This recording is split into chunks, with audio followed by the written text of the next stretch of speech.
తెలంగాణ రాష్ట్ర సాధన పేరుతో ఇద్దరు దొరల నాయకత్వం వహించారు. ఒక ఆయన వెలమ దొర, ఒక ఆయన కోదండరామిరెడ్డి దొర. ఒక ఆయన రెడ్డి దొర, ఒక ఆయన వెలమ దొర. ఈ మధ్య రెడ్లు కొత్త స్ట్రాటజీ వాడుతున్నారు. దొరలంటే వెలమోళ్లే, వీడు తప్పించుకోవాలా. నువ్వు పటేలు దొర నేను పిలవట్లే, ఊళ్ళే నేను పిలవట్లేదా? వెలమైన దొరనా నేను తప్పించుకోవాలా?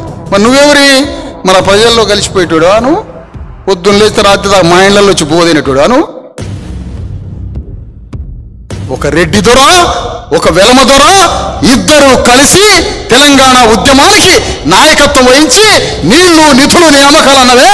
నేను ఆ ప్రొఫెసర్ని అడుగుతున్నా, రాజ్యం ఎవరికి ప్రొఫెసర్? రాజ్యం ఎవరికి? నీళ్లు నిధులు నియామకాలు అన్నవే, మరి రాజ్యం ఎవరికి?